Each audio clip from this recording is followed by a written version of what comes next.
राम राम दोस्तों, जय बाबा नीम करोली महाराज जी की। दोस्तों, आशा है कि आपके ऊपर भी बाबा जी की बहुत ही कृपा होगी। और तो आज मैं आपको बाबा जी की एक और महिमा का वर्णन करूंगा। उन्होंने अपने भक्त को कैसे परीक्षाओं में उनके कई पेपर खराब भी हो गए थे, लेकिन फिर भी प्रथम श्रेणी से पास करवाया। तो यही अपने उनके एक भक्त हैं इलाहाबाद से। उन्होंने अपनी आप बीती बताई है महाराज जी की श्री चरणों में। उनको भी बहुत ही समय मिला है समय बिताने के लिए। और जो भक्त उनकी श्री चरणों में समय जिनको मिल गया उनका तो सब सौभाग्य है दोस्तों। तो और जिनके ऊपर उनकी कृपा हो जाती है उनका भी सौभाग्य ही है। तो दोस्तों, ये बिल्कुल सच्चाई है। बाबा जी की अनंत महिमा है। वे जिसके ऊपर कृपा कर देते हैं बस उसका तो जीवन स्वर्ग हो जाता है। और दोस्तों, अपने भाई के चैनल को सब्सक्राइब अवश्य करें। शुरू करते हैं।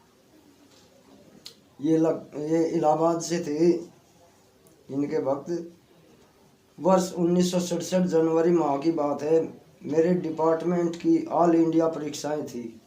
भारतवर्ष में कई हजार परीक्षार्थियों में उत्तीर्ण परीक्षाओं का प्रतिशत विभिन्न प्रदेशों में 5 से लेकर 10-12 तक ही हुआ करता था, और उत्तर प्रदेश में तो केवल 4-5% ही। मेहनत पढ़ाई तो विशेष की नहीं थी। मैंने अधिकतर सोया पढ़ा ही रहता था। 43 वर्ष की उम्र में क्या पढ़ाई होती, पहला ही पर्चा बिगड़ चुका था। मैंने आगे परीक्षा देना उचित न समझा, पर साथ के लोगों ने कहा फेल तो होना ही है, आगे के लिए कुछ अनुभव हो जाएगा। घर लौट रहा था कि राह में दादा के घर मुख्य द्वार पर से उसी वक्त श्री माँ निकलती दिखाई दे गई। अरे महाराज जी आ गए। तत्काल अंदर गया।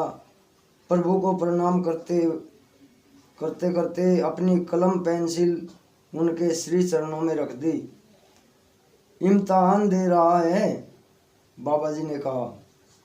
हाँ महाराज, पर आज का पहला पर्चा ही ठीक नहीं हुआ, बोले। बाबा जी बोले पास हो जाएगा, जा। कुछ देर बैठकर घर आ गया आगे के पर्चों हेतु पढ़ाई करने के लिए। बीच में 3 दिन का अवकाश की अवधि थी। 2 दिन तो किसी तरह ऊहापोह में कट गए कसमकस में, पर तीसरे दिन नहीं रहा गया तो सुबह ही जा पहुंचा श्री चरणों में। दादाजी के घर की छत पर धूप ले रहे थे सरकार। एक कुर्सी पर बैठे हुए, पीठ कुर्सी पर लगाए हुए, पीछे अब्बा जी स्वर्गीय हीरालाल जी खड़े थे। मैं प्रणाम करते ही रो उठा। आंसू तो किसी के देख नहीं सकते हैं सरकार। तुरंत बोले क्या बात है, क्यों रो रहा है? मैंने कहा महाराज, पास होने की विशेष इच्छा तो कभी रही नहीं। पिछले 20 वर्षों में कोई प्रयास नहीं किया। अब इस उम्र में फेल हो गया तो लड़कों से कैसे कहूँगा कि तुम फेल मत होना। मेरी बात सुनते ही महाराज जी बोले तो अब तक पीठ टेके बैठे थे और तन कर बैठ गए और जोर से बोले जा, पास हो जाएगा, हमने कह दी। पर दीनहीन को अपनी दशा देखकर विश्वास कैसे होता। आंसू बहते रहे, महाराज जी का मुंह निहारते रहे। तभी अब्बा जी ने डांट लगाई, कह तो रहे हैं बाबा जी पास हो जाएगा, अब जा। तो वहाँ से घर चला आया चुपचाप। दूसरे दिन इम्तिहान के लिए जाते समय राह में पड़ते दादा के घर दर्शन करते जाने को मन हुआ, पर दादा ने कहा कि अभी अंदर मत जाओ, बाबा जी प्रसाद पा रहे हैं। मुझे देर हो रही थी। दादाजी की आवाज़ सुनकर जैसे ही जाने को हुआ तो भीतर से महाराज जी की आवाज़ आई, कौन दादा, कौन है, आने दो उसे,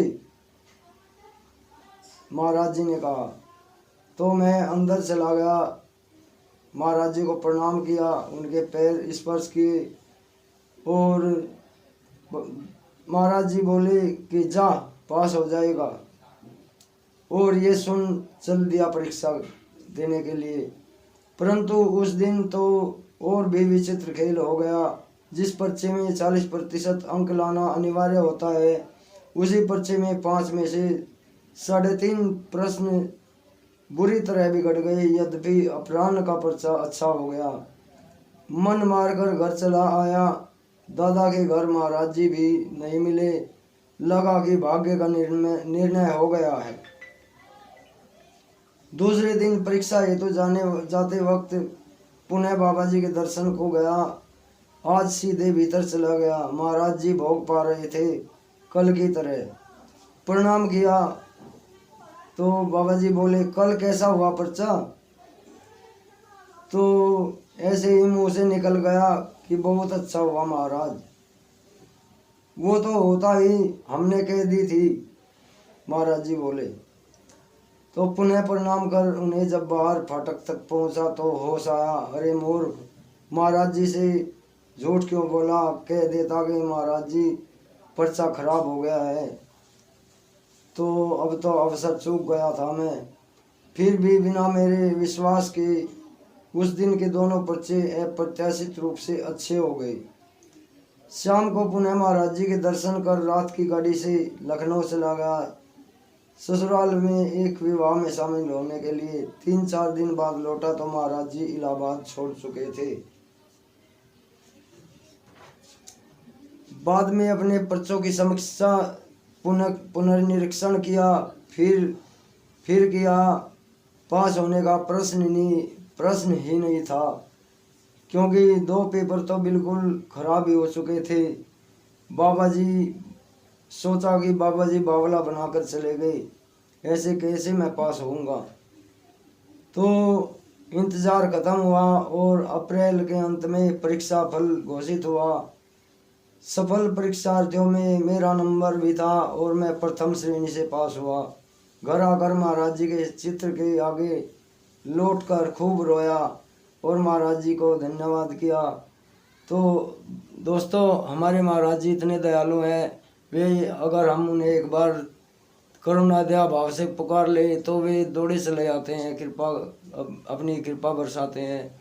तो दोस्तों, ये मजाक नहीं है और ये बिल्कुल सच्चाई है। महाराज जी, ये दरबार, मेरे गुरुदेव का दरबार इतना सच्चा है। यहाँ जाते ही अगर हम सच्चे मन से महाराज जी को अपनी करुणा दया भाव से पुकारते हैं तो वे तुरंत सुनवाई करते हैं और अपने भक्तों की सारी परेशानियाँ अपने ऊपर ले लेते हैं, उन्हें हर लेते हैं।